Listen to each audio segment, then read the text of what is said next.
નમસ્કાર, આપ જોઈ રહ્યા છો સાવધ ન્યૂઝ। પવિત્ર શ્રાવણ માસના પ્રારંભે ગુજરાતમાં પ્રાચીન શિવાલયોમાં ભક્તોની ભારે ભીડ જામી છે। ખૂબ મોટી સંખ્યામાં શિવ ભક્તોએ બિલેશ્વર મહાદેવના દર્શન અને જળાભિષેક કર્યા। પવિત્ર શ્રાવણ માસ હિન્દુ સનાતન ધર્મમાં પવિત્ર તહેવાર છે। કુકરવાડા ગામે પાસે આવેલા બિલેશ્વર મહાદેવ મંદિરે ભક્તોની આસ્થા અને વિશ્વાસ અને શ્રદ્ધા અતૂટ રહેલી છે।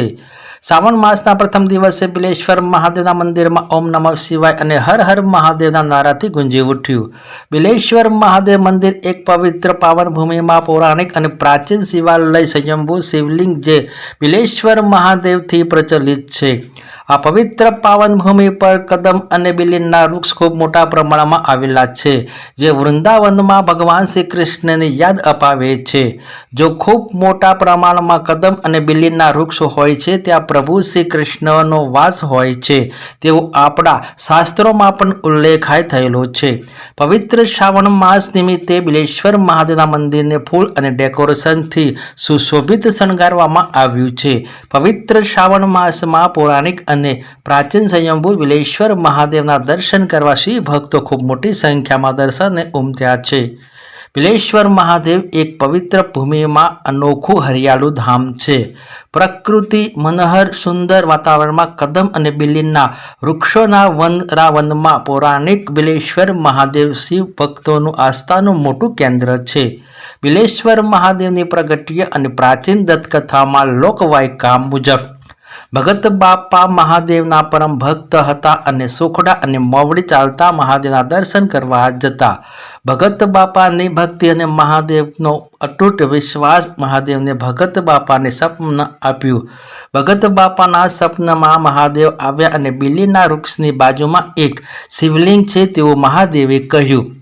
સવારે ભગત બાપાએ આ બિલીના વૃક્ષની બાજુમાં માટી ખોદતા સ્વયંભૂ શિવલિંગ નીકળતા ભગત બાપાએ એક નાનકડી દેરીમાં સ્થાપના કરી અને મહાદેવની ભક્તિમાં લીન થયા। સમય અંતર જતાં આજે બિલેશ્વર મહાદેવ ખૂબ મોટું યાત્રાધામનું નિર્માણ થયું છે।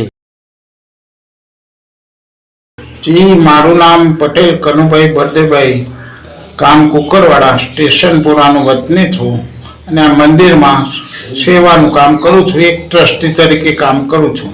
આ મંદિર ગાંધીનગર જિલ્લો, માણસા તાલુકો, કુકરવાડાની નજીક, મંડાલીની સીમમાં અને વિસનગર માણસા રોડ ઉપર ફાટકની બાજુમાં આવેલું છે।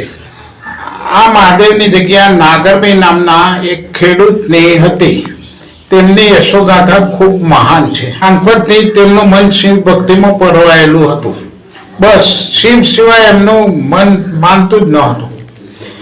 તે શિવના દર્શન કરવા માટે સોખડા અને મવડી ઘણીવાર ચાલતા જતા હતા।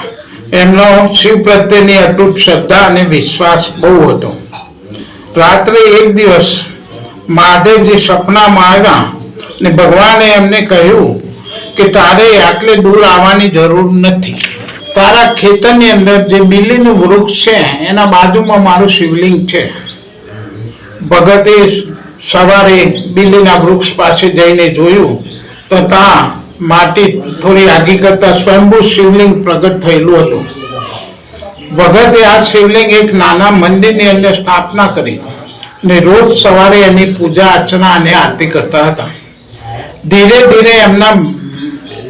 ધીરે ભગત ભગવાનની ભક્તિમાં ખોવાઈ ગયા અને એમનો સંસાર પ્રત્યેનો ભાવ ધીરે ધીરે ઓછો થતો ગયો।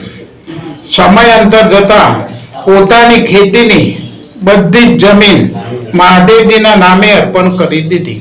ભગતની સમય જતા ધીરે ધીરે ભગતના નામથી તેઓ પ્રખ્યાત થવા લાગ્યા અને એમના ભક્તો પણ વધવા લાગ્યા। અવારનવાર અનેક ભક્તોના ભજન મંડળ આવતા અને ભજન કીર્તન થતા હતા।